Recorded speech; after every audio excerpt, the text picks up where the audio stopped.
everyone, and welcome to another episode of Fangirlz Review. I'm back here with Harry as we're continuing our talk that started with Journey into Mystery by Kieron Gillen and continuing on with his Young Avengers run that is pretty much a continuation of Journey into Mystery. So we figured, why not talk about it? Even though, as you're going to see, as we're continuing with our discussion, one of us is not very favorable on this run, even though the same person read it twice, but one of us is not very favorable. This is definitely a big favor that you are doing for me, Priya, because this very much feels like a sequel to Journey into Mystery for me in a lot of ways, and I thought it'd be interesting for us to talk about it before we get to Al Ewing's Loki Agent of Asgard series. This is a odd little book, and I'm excited to get into it.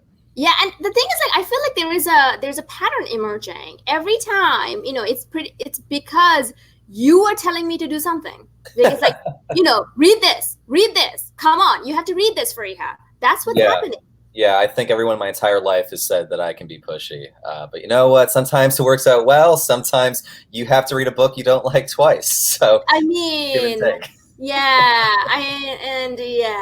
So at least the other two that we're going to be talking about on both ends of this are books that I really love. So this one, I feel like I've earned it, right? I feel like I've earned it to be negative on this. You put in your time. I think you go as crazy as you want. Let's get into it. Okay, so with that out of the way, tell us what Young Avengers by Kieron Gillen and Jamie McKelvie is all about. Alrighty, so Young Avengers, which I have the omnibus right here, is a 15-issue run with Kieron Gillen, drawn by Jamie McKelvie with help from Mike Norton, and it was one of the many books that were coming out with the Marvel Now initiative, and I believe early 2013, late 2012, one of those. And basically, Young Avengers is, as we said, a direct continuation of Journey into Mystery. It kind of takes the plot line set up by the ending of that book with Kid Loki and introduces them into this new book. Now, the interesting thing is that while obviously Journey into Mystery had Kid Loki as the main character, he's very much part of a greater ensemble in this series, which has a team of heroes. A few of them, I believe at least 3, were from the original Young Avengers series with Alan Heinberg and Jim Chung, which came out in 2003 or 4. So there's a lot of pieces that kind of add to this series, but it does require a bit of homework and context to know before you get into it. So I had just learned right before we started recording that you had actually never read the Alan Heinberg run, which introduced a few of these characters who are very important to the series. So even though I didn't read that run, I am kind of familiar with all the characters that are here, and that's because I read them here first back in like 2015 or some point, and then I kind of read other stories that features most of these characters. So from that point of view, I kind of have some idea. Yeah. And also, the Loki that ends here also goes on to star in his own run of Loki Agent of Asgard by Al Ewing. So this is pretty much like a jumping on point, a jumping point, not jumping point, like a bridge between the two series, that it kind of bridges the gap. It really is, yeah. So if we want to get into sort of what the book actually is in specifics, so you basically have about 15 issues of a group of heroes. They're all around, I kind of figure them 17, 18, 19 years old. Kids. They are children. They are kids. Children that should be off my lawn, but they're here. So this book is really all about drama. It's all about a bunch of kids having a bunch of problems that they just can't get over. So it does not shock me that you are not super fond of this book, considering you do have a squirt gun specifically for anyone below 21 that you're going to shoot at on your lawn. That's true. So I don't care for anyone who is I don't want to say anyone younger than me, because you're a baby compared to me. I'm just talking about kids just being kids. Do it somewhere else. Those kids. Those damn kids. But on top of that, we also want to mention though that this what we're going to be discussing after, will be spoiling Journey into Mystery. So if you want to go read Journey into Mystery, go ahead and do that, and you can come back to us. Our extensive review of Journey into Mystery, the link for that is down below. So do see that, because that's a book that should be read. We also have it timestamped for spoiler and non-spoiler section. So go do that and then come back to it. Okay. That being said, my general reaction, I know I'm just being like, damn kids, blah, blah, blah. So I had kind of read it at an early time of my comic reading, when I started reading comic book, and there was an issue of I don't know these characters, right? Which I think a lot of new Marvel readers has that problem, especially when you're trying to do an ensemble cast like this. Yeah.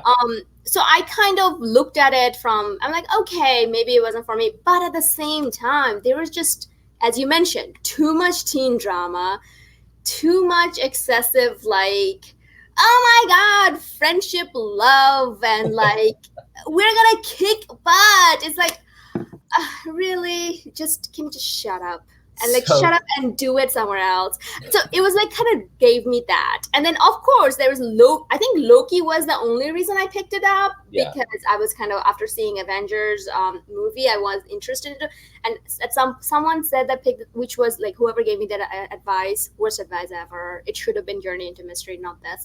And then that's where I kind of went. And having now reread that, I'll be honest, it didn't change that much. My view didn't change that much. But for you, it's different. It's completely polar opposite, right? Yeah. So, I mean, it's kind of hard to get into what this book is without avoiding spoilers, because it really is just a giant collection of plot lines and just kind of dramatic beats for a bunch of teenage characters sort of figuring out their lives. But before we get into spoiler, I guess just tell our viewers why they should read it, because I'm just telling them don't read it as kids. I was about to say is that just sort of this book is about being young and not really knowing what you're doing and messing up hard, which is not super appealing for a lot of people. For example, the person I'm talking to. But I read this book, I believe my first year of college, and I could relate pretty hard to being an idiot that had no idea what he was doing. So kind of the themes that they were kind of getting at, and just sort of the storylines that they were presenting, was interesting to me at the time.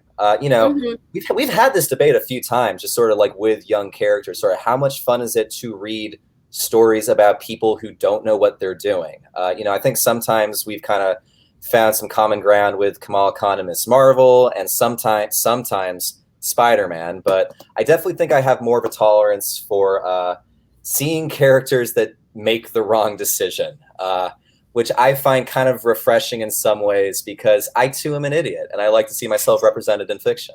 So Representation matters, you guys. Representation matters. Yeah, we have the dumb crowd needs to be addressed. So, dumb crowd.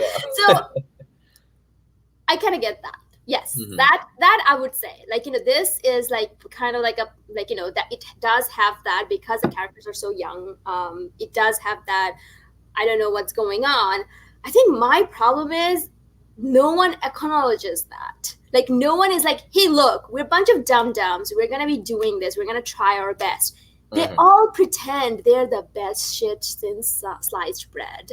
And that to me is give it a break. I completely understand what you're talking about. So that leads to the other thing about this book that we haven't really gotten to. So beyond this and Journey of Mystery, you haven't read much by Kieron Gillen, have you? No. Okay.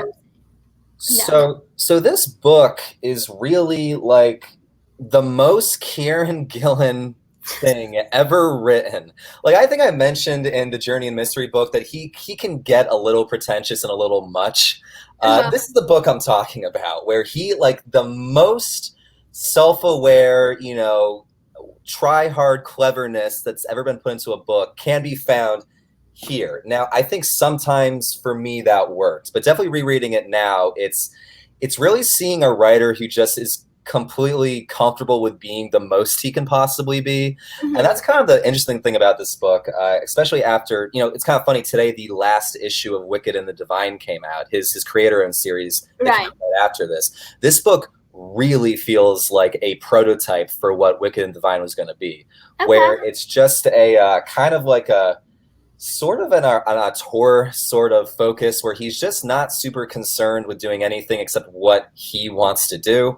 I can respect it, but in a weird way, the book kind of almost feels like a bunch of moments I really, really enjoy and have stuck with me all these years, and then a bunch of other stuff that I just find kind of tiresome. So I'm not like here to sing this book's praises entirely. I think it's very, very odd and shaggy, but it does have a very special place in my heart, and I still liked it on reread. Right. And the thing is, like, I think there are some important moments, especially I'm talking about Loki's journey, that you kind of need to either wiki it or actually read it to kind of know where he goes from here. And for those, and especially like, you know, some of the loose tie-ins, let's just say, from Journey into Mystery is also gets tied over here. So from that point of view, it is kind of important. It's also 15 issues and available in Marvel Unlimited, and that really nice looking omnibus or minibus. It's so tiny. It's one of the smallest omnibuses I've ever seen. Yeah, just look at that. Hang on, let me just blow you up so you can see. Look at that. This is really like an omnibus, almost in name only. There have definitely been just collected editions that are much larger than this. For the prestige factor, which, you know, I'm not complaining. I'm very happy with it. You know, it's not my favorite cover that they picked, but it still kind of gets the idea across. You know, something we actually haven't talked about is that, you know, Kieron Gillen's kind of partner, Jamie McKelvie, draws almost this entire book. And I don't know where you land, but I think he's spectacular. He has some assists from Mike Norton, but for a lot of this, the action's very, very clear and concise and effective. The design, the layouts of the pages, you can see him sort of cutting loose and having fun. And then the biggest thing that we kind of talked in Journey into Mystery was that, you know, he's really good with faces. He's really good with acting and getting emotion across. And with a book that's so much about kid drama and you know, heartbreak and loss and just angst and, you know, all that, you want to have someone that gets it. Now, I like this stuff, so like we're talking about, we're on the same page. We're just having very different reactions to what we're reading. I was just gonna say, like, one of the things I would say about Jamie McKelvie, though, like, I am not like, his art is pretty good, but I think that Matt Wilson's color makes it. And this is like this exact same creative team for Wicked and Divine, right? Like Matt Wilson of, like, I think Thor. He worked on Thor or War of Realms, or I believe so. I should know this more than I actually do, but I believe that's right. He was, like, you know, the colorist for that, and I think the colors are so eye popping that some of the things that, even though I wasn't quite jiving with, I didn't care. I didn't care about that, because, you know, if you show a couple of scenes just for our viewers. Yeah, absolutely. You know, I think there's a good one pretty early on where you just have, you know, like, for example, so this is just a page getting like a few scenes across in one like double page spread, and just the level of detail in each of the panels and sort of the storytelling from panel to panel is pretty well done. You know, not every artist can get across sort of small beats while adding to a larger picture like that, but I think he's one of them. And I was slightly put off by seeing my face on the camera for a second there, but no, it's really just, you know, then there's other scenes. Again, this is spoilers for the first issue, first issue, just so you know, just like then like emotional beats like Teddy here hugging his mom. Just the amount of emotion that kind of gets across in just this one scene. You know, other artists couldn't do it. So he is almost more than half the reason this series is so kind of impressive in a lot of ways. But on the flip side, before I forget, he's also, I remember when this book was coming out, there was quite a few delays. And I'm wondering if, I've never thought this before, but rereading it, I'm wondering if this book got cut shorter than it was originally intended, either by fatigue from Jamie McKelvie or them wanting to move on to something else. But my greater point being is that this book has too much going on for just 15 issues. The number of plot lines and character arcs that I really don't want to get into without spoiling anything, so I'll hold off, but just so much is happening in just 15 issues that it feels really overstuffed. And what makes it more of like an interesting kind of collection of scenes rather than like a really, really satisfying story. Right. And I think I would say, though, going back to paneling, Jamie McKelvie does do exceptional paneling. Like, they're more exceptional is probably too strong, but clever. They're just they're clever because there's like a different way of storytelling. Especially there's one where Novar, he's like fighting, like, which is like 1, 2, 3, 4. There's like, a fight action sequence right up there. I thought that was very clever. Like this, like, he just starts, there's like a 1, 2, you see them, you see the movement, and then you kind of, they're like inserts of those. And right on the corner over there, it tells you exactly what 1, 2, 3, 4 means, like the location of it. Like, right there, key. I thought that was pretty cool. Like, it's very cool. So I got something I want to knock over. But yeah, no, it really, the work he's doing is really, really remarkable. And you can kind of see them almost ready to move on to something creator-owned just by reading this, where it's really, they're leaving everything out on the field to put it that way. And then, like, kind of really cut loose in Wicked and the Divine. Right. And, and that's their, that's up to them. But we can't read their minds. But, it does kind of come. No, so it's all speculation on my part. But. Right. It's all speculation. So you were saying that go read this book, right? 100%. Yes. Now, it's not as straightforward like a young high kind of like a teen hero book as you get from Ultimate Spider-Man or Miss Marvel, but it's definitely an interesting, clever, and really ambitious teen hero story. You will have to be comfortable with a bunch of sad children feeling bad about their lives. That is what a lot of these stories are. They don't have their shit figured out yet. But, part of the book's fun is watching them figure it out. But if you aren't interested in that kind of story, this probably will not change your mind. And that is like 100% true. I also agree with that, if you are into teen drama aspect of things, and if you want to see a lot of like high-powered individuals going and getting shit done, there's a lot of reality hopping, multi-dimension hopping, those kind of things. If they are your jive, go read it. But if you're a cranky old lady like me, who is like, kids should know their kids and should only be seen and not heard from, this is probably not going to be your thing. I'm picturing you like reading the book, just being like, I hate these people. They just screw you. But the thing is, I would say this is important for Loki's story point of view. The bridge between Gillen's run, end of Gillen's run, and beginning of Agent of Asgard by Al Ewing. That's very important. And I'm glad I read it for that point of view. Yeah, and really it's kind of introduces Loki to be the kind of character we see now, in comics. It's kind of like, this is kind of the turning point, the status quo shift that we're still seeing today with Kibblesmith's series. So, okay. Anyway, I haven't read that yet, so... But anyway, all right. So with that, let's talk about spoilers, okay? Because I have some questions for you, Mister. That you made me read this twice, so now you get to answer these questions. All right. I thought it'd be good for the continuity of the Loki plot lines. Why I asked you to read it twice. You know what? It's fun. It's fun. We're having fun. That's what it is. So yeah, you already got the spotlight on you. So I'm going to ask you some questions, and I think that way we will cover a lot of these things. All right. So questions 1, do you feel this was a good characterization of Loki after Journey into Mystery?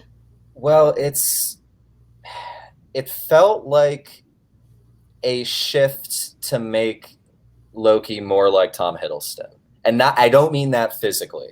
In the sense that it makes him much more of like not a hero in any way, but a much more sympathetic, heartthrob villain. Where we're fully in spoilers now. Yeah, fully in spoilers. He says it in the book, So basically, the Journey in Mystery ended with Kid Loki, the hero, kind of the triumphant Loki, being erased from reality and being replaced with an evil Loki who was using his body. Yeah. So in the evil old Loki that we know from like Avengers, like Journey, whatever, like. Yeah. Giant-sized Thor or whatever, the first appearance. Yeah. Back in like Kid Loki's body. Yes. That's that Loki. Okay, So continue. I thought it was kind of fun seeing the one thing I really liked about this book is that this new evil, let's for shorthand, evil Loki in Kid Loki's body immediately was upset that he couldn't do magic very well. I thought that was a very fun touch. Where like you got 30 issues of like original Kid Loki just like doing his best without powers, and the first issue, this new guy's like, I hate this. I got to figure this out. I think it's interesting where it's kind of a different character, where it's a Loki who is just racked by guilt and is kind of manifesting that in ways he's aware of and not aware of. So I was satisfied with it, but it definitely wasn't my favorite part of the book, which is really weird considering it's such my favorite part of the original Journey and Mystery run. Right. So the thing for the reason I kind of bring this up, other than the fact that he's not very, like, he's annoyed by the fact that he doesn't have a lot of his powers, and that's kind of what started it, because he wants to steal Wiccan's power, right? I felt like the whole time I was reading it, I'm like, this is Kid Loki. This is Kid Loki. So what is the difference? And it kind of bothered me a little bit, because I feel like that was like, okay, so you're telling me this is not Kid Loki, but this acting exactly like Kid Loki. And to me, I'm kind of wondering if that is to do with the fact that Gillen's writing both. If you know what I mean? If a different writer was writing this, okay, I see. Would Kid Loki be like, this is not Kid Loki, but would this Loki be voiced differently? That's a good point. Yeah, I kind of like. I always interpreted it as just like the tiny differences kind of said the most with him, because he was trying to play it cool. But it is like he is still like framed in the story as like a lovable, charming figure that they're all still very cool with. And you kind of like, he really doesn't go full villain. Not really in the way you kind of expect him to after the end of Journey into Mystery. That's a good point. No, but because the reason the other reason of this is because when I read Agent of Asgard, I felt it was a different Loki. Like, I felt that this is a Loki, the evil one. Like, it just felt right. But this Loki just didn't feel like... Now, I don't know whether it's because I kind of read them back to back again. Yeah. Whether that's like, a Kushlov effect that's kind of still in me. Like, but I'm just like... It's just something that's kind of bothered me a lot. And another book that I actually read by Kieron Gillen that I keep forgetting, Darth Vader. Because he also had the same problem with Dr. Aphra. Like, Dr. Aphra's characterization in Darth Vader book versus in Dr. Aphra's solo book, also like this. Like, the character takes a dive for the... You've talked about that. Yeah, so I don't know. I mean, that's why it kind of stuck with me. He didn't have the same impact on me that he did in his own book, which I thought interesting when I was reading it for the first time. I was a little disappointed. It's I don't like this book as much as the other ones. So yeah. So anyway, second thing is, what is up with Miss America? Okay. So I feel like you've got much more to say about this than I do. So I think you should go guns blazing. Let's do this. Okay. So I know that a lot of people like Miss America, Shabazz. So for those of you who do, Harry over there is one of them. I apologize. But for some reason, I feel like I am like, the polar opposite magnet side with Miss Marvel. And this is coming from me. Like, me, like, who loves character of color and representation on that. I feel like there is something about her that screams like forced diversity, that screams like that, oh, we're doing this thing. And everything about her attitude and everything just makes me feel like saying, bitch, shut the fuck up. Just not into it in any way. Because even in like Ultimates by L. Ewing, another one of my favorites, she just comes there and she's like bitch slapping T'Challa and Captain Marvel. Like, at that point, I'm like, girl, who are you? You gotta, So it's the kind of thing where she's like, it is very much like she is like a written as a capital B badass character, where not only is she like super strength, she also has teleportation, multiverse powers. She's also the coolest person in the room. She probably helped you out and paid for, a cab once for you. She's just the best person ever. Ever. Now I've honestly I've been cool with that. I just thought like, man, she's got first of all, like, I think she's got one of the coolest new costumes in Marvel Comics. I think it's like, I think McKelvie, what's up? I'll give you that. I think McKelvie just destroyed it. But no, I just kind of like, she's like a bruiser character, and it's kind of a hard ass, and it's kind of like fun to have in a group. Did you know that she was not created by, I shouldn't say McKelvie crushed it. Do you know she wasn't created by Gillen and McKelvie? No, I know. I mean, she was there before. She was in like a random Vengeance miniseries by, I think, Joe Casey in the early 2010s. Wasn't good. Wasn't good at all. But so I shouldn't. But my point being was like, I think she's fine. I don't think she's the coolest character in the world, but But that's the thing, though. Everyone around her says that she's the coolest character around the world. That bothers me, because that's like, why are you all telling me that? Show me that. Because, for example, like Carol Danvers, she's also like, a little bit like, a little bit whatever. We're gonna get shit done and stuff.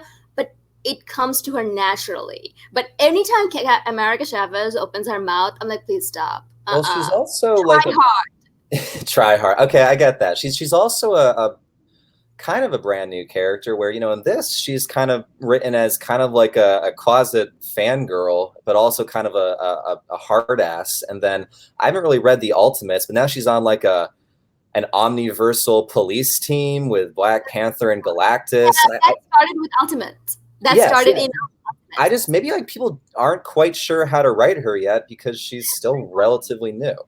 Very possible. And the fact that she is new and she's just kind of throwing her weight around like that bothers me. That's fair. It hasn't gotten to like bother me as much, but that's a totally valid criticism. That actually makes a lot of sense. I'm worried if I reread it, that's all I'm gonna see. Like, damn it, she's right. I'm always right, and my voice is always in your head. No, I mean, it just feels like, okay, we just talked about representation matters. That she is like a Latina from an alternate reality, which means she's not a Latina. I don't care what people say. She's not from this world. She's not Latina. Stop saying aliens are like, colored people. Stop saying that. And then we don't know whether her alternate universe, there's also a similar South America, North America. The politics of the region are the same. That is like not a mirror dimension from us, then that means she's not Latina. So stop fucking saying that, first of all. Loud and clear, yeah. I'm not saying you. I'm saying people in general. Like, people in general say that, oh my God, so she is like a Latina lesbian, superhero. I'm like, and representation. And she, her mothers are also lesbian. Representation. Here's my problem. She's not from this world. So it doesn't matter. It doesn't matter what level of representation she is bringing. Her world's politics are different. She doesn't know this world's same marginalized group of people's struggle. She doesn't know that. So she cannot be the representation of this world's, because you mentioned this before, that the idea that people from like different realities can't properly be representative of, actual real culture groups. No, you can't. You can't. That makes sense. Okay, I mean, you raised a lot of good points I'm going to have to think about for a long time now. So, and the thing is, like, I wish that she was established character, because, for example, Kate Bishop, right next to her, just as sassy, just as badass. It feels natural. It feels, and maybe because, and here's the thing, maybe because I read, all new Hawkeye by Kelly Thompson, or like Matt Fraction's Hawkeye. Where she was maybe that's because why. But the thing is, over here, I just feel like, oh, girl, shut up. Well, the difference being that, America Chavez is very kind of posited as a omniversal dynamo, like mega fighter, and Kate Bishop, by nature of being introduced and kind of being like fleshed out hardcore in that Hawkeye Matt Fraction book, is she's just like a person.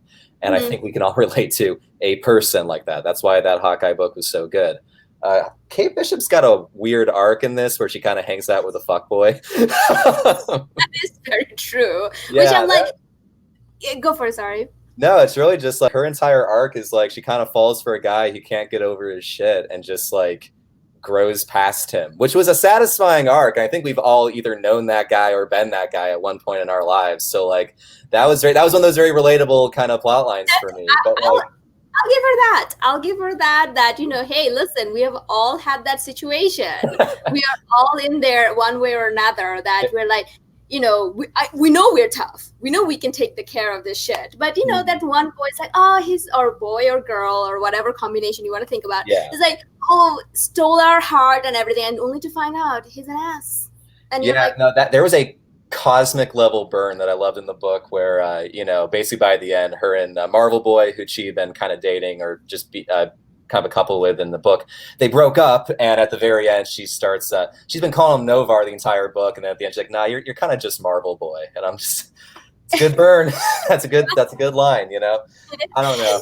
It is a good burn, but also I will have to point out though, I did not like some of the way that she was talking to him, because I feel like if the gender swap happened, it would have been really problematic. In which scene? Like a lot of the time she's like, oh, stop talking, just look pretty. Yeah. I see what you mean. Yeah. And I feel like this is something that a lot of male writers do. They think that this is the way to make a female character sound cool. Hey, guess what? It's not. Because the thing is, if you swap the gender, it's really troublesome. I think this book is fascinating to me because, Gillen definitely seems to be a writer that cares about, inclusion and kind of, representing different groups. But it's fascinating to me seeing how even after just 5-6 years, how parts of this book seem a little dated. And I think that's part of that, what you just mentioned. Right. Just things are, culture shifts so quickly that like some things I think might have been well intentioned, now just read a little awkward, a little not quite right, Right. And especially the fact that I kind of always looking out for that kind of thing. Maybe that's why it kind of jumps off to me a little bit more, because I'm always looking out for, okay, how are female characters being treated? Sure. And in equality, in a sense of equality, I have to also look how male characters are treated by opposite gender. And that's one of the reasons that it kind of just jumped out to me. Is like, there's and not just once, it was like a couple of times. There's definitely been a couple. I can think of a couple in my head right now. The end burn that she gave him, perfectly justified, because he just broke her heart and all that. Yeah, when you're brokenhearted, everyone says weird shit, right? Yeah, well, that's a different tone. Yeah, but I think like those two things, I was like, no, Katie, no. Yeah, no, I thought Novar was pretty fun in this. He's kind of just a dumbass, which I thought was very endearing. He just like himbos. Yeah, he what? Himbos. Yeah, he's got like a bunch of exes that just like, they can't get over him, but he's got the one, he's checking like the old texts and photos, and I'm just like, dude, you gotta, but even at the end, he kind of has a bit of a grace note where he kind of like plays some music at the dance that, is kind of, more for her, and he kind of listens to his own stuff on his own, which seems like a small amount of maturity on that part. That's how I read it. I wasn't like, I didn't go either way on this. Like, he is like, oh yeah, that was the thing. How did you feel about Billy and Teddy? Because you had never read the original Young Avengers, which kind of like touched on their relationship a little bit at the beginning and more as it went on. And then it goes all in this book. This book is all about it. It's all about their relationship. And to me, like, and I think like it's cute. It was very cute. And, it was like, I think I would have been more annoyed if this was a straight relationship, because that would be like sugary saccharine. But to be honest, like I'm looking at it more in terms of like the representation stuff. Yeah, sure. You know what? A gay relationship should also be out there, which is like this sugary saccharine, just super cute relationship. Yeah. Whatever. I'll let you have it. No, I agree. It never completely landed home for me. May just wasn't for me, but just like I never like have really been invested in those two as a couple just throughout the comics. But like, this definitely felt like the Kieron Gillen hardcore melodrama, really play up just the heartbreak and the sadness with those two. And it, it maybe worked for other people. It never completely landed for me. But just, the whole book really just seems to be about a bunch of kids who, they kind of explain it in the text. They make their own problems. Like all of this book's problems is because Billy and Loki and other people make mistakes. I think it's Loki. It's mostly Loki. Let's be honest. Loki manipulated everyone else into doing a lot of this weird thing. But I would give you one thing about Billy and Hulkling, though. We talked about like representation, how you do it. One thing I give Kieron Gillen, though, even though they were a gay couple, they never talk about, oh my God, we're gay, so we're oppressed. Yeah, no, not really at all. It works because, once again, Hulkling is not from Earth. No. You know what I mean? Like, you know, because he should not have the similar problem as people of Earth is. Because he even says it. He grew up on Earth. He was raised on Earth. Oh, okay. Well, in that case, never mind then. Never mind what I just said. His like Skrull lineage was revealed when he was like 16. Like it was revealed in the Young Avengers run. He didn't know ahead of time, Because towards the end, didn't he say that Skrull does not have the same sexual identity ideas? Or maybe it was Novar who said that. Was Novar that was the issue. That was the ending scene where everyone's like, yeah, we're all like either very gay or a little gay. That was like, yeah, we're all very gay. And I think that I remember, like, that is one line I just remembered. I don't remember much from this, like up in Loki. I just read. He said we're part of he said we were part of the Kree were part of an exploratory committee. That's got more than one meaning. I was like, right. That's some classic Kieron Gillen writing right there, But yeah, something about that's also I'm like, really? Like I don't know. Like, but the thing is, like, I was trying to find that page, like that thing over there is like, this is the page that I remember. Like of the whole 15 issue, I forgot most of it. But I think this is the page that I came, and I'm like, why you have to spoon feed that to me? Which is that everyone, like, we're all gay. Yeah. Well, this is a self-indulgent book. This book is just kind of has a good time with itself. There's no getting around that. I kind of enjoy that in specific cases like this. That's just what Kieron Gillen is. He's very aware of what he's doing and he enjoys what he's doing. But I get how that can very much irritate. For me, I love the last two issues of this book because they throw a big party, and I'm not made of stone. I think like kind of hangout party issues are super, super fun. And I remember, I hope I'm not getting this wrong, but there's I remember the solicits for the final two issues, which are parties, were just lyrics to the remix to Ignition, which was like the first issue. The solicits in Marvel was like, the hotel lobby, and it was very cool. I can't remember the line. Right. But, yeah. And the thing is, like, it kind of ends in a very nice way as well, with, like, Loki remembering that, he had a good time with these people. Once again, kid Loki, not villain Loki. Yeah, how did you feel about Loki's arc here, where he's kind of like, a lot of the problems are manifestations of Loki's guilt, where he just had his subconscious, like, kind of regret over how he is a raging asshole? So that's what I'm saying, though. It's like I would have understood a little bit, like, be a little bit more in tune with that if he was not acting like Kid Loki. That's fair. It is funny. They have a page explaining the entirety of like what happened in Journey and Mystery with like the ghost Kid Loki, if you remember. And I'm like, this is complicated. Like, this is very hard to explain in like a page. So the ghost Loki, that's just his like, guilt, right? Yeah, just like his conscience. He's not there.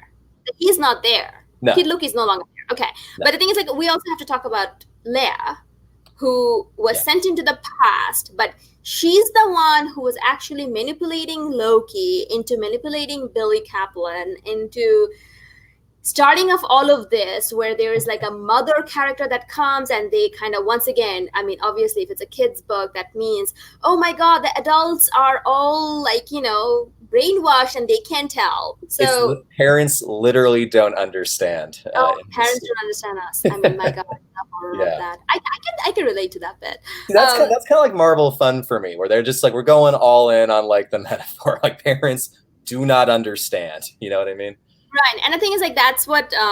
So Leia kind of takes her revenge on him, based on Mr. leads Loki to confess his crime. Yeah. And then that's when the team breaks. And I'm like, oh, good riddance. Get out of here. Yeah, no. I know I'm being really, really harsh on this. It's okay. It's just not me. I can get that. I can understand that this is not me.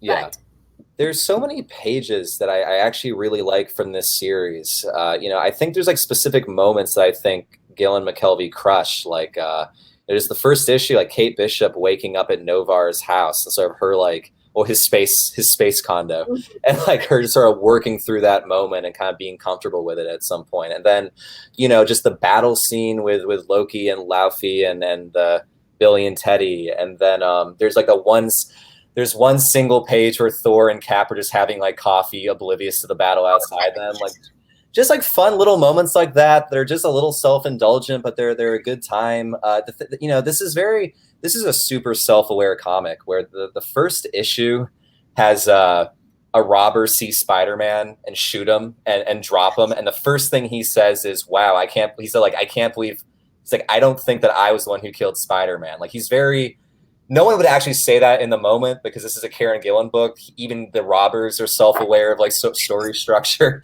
Like, and that's like the most classic, like kind of cute, kind of annoying, but like definitely ambitious thing that I think this book is kind of doing. Right. And the thing is like there's also another page of like their Instagram post, which was like a kind of like a follow-up from Journey into Mystery as well, because Loki maintains that Instagram, which is like he kind of inherited that, even though the kid Loki is gone, and so that I thought it was a very cute touch. It is, and frankly, pretty good for 2013. Pretty like usually when writers try like tackle like contemporary social media, they just botch it. But I was like, it's not bad.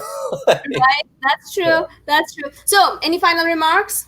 I just think this book is really fun. I think it's a little pretentious. I think it definitely overreaches, but it also is very clever and also very heartfelt when it gets past its own bullshit. I feel like our conversation has made me sound a little bit more negative than I am. I really enjoy this book. I would happily recommend it to anyone. I wouldn't expect everyone to like it, but I think everyone should at least try. It's also not very long. It's like 15 issues. You'll get it done quick. I'll give you that. And the thing is, like, I am actually corrupting you and turning into harsher than, because you are all positive and bubbly. I am the mother in this situation. You are the dimensional parasite. Yeah, I am the dimensional parasite who is like corrupting young minds and telling them this book is not good, kids. But no, you know what? Listen to Harry. If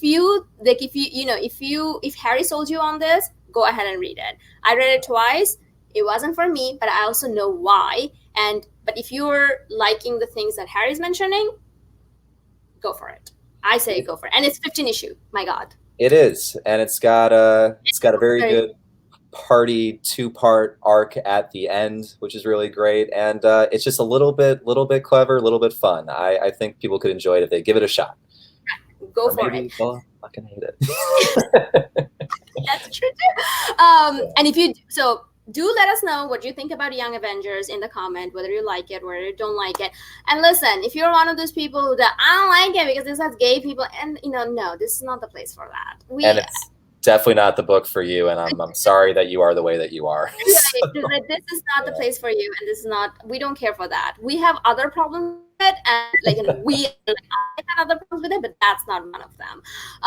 So anyway, you can watch Harry and my first part of this Loki series, Turn Into Mystery, down below. You can also see Harry joining us for Hoxpox midterm review. That was also came up this weekend, and you can see that as well. Tomorrow we'll be back with Hox 4 with our regular Hickman 4 panel, and Harry may be joining us in one of these days. Keep an eye out for that. All right. And then, subscribe, rate, comment, and we'll be back for Al Ewing's Loki, Agent of Asgard.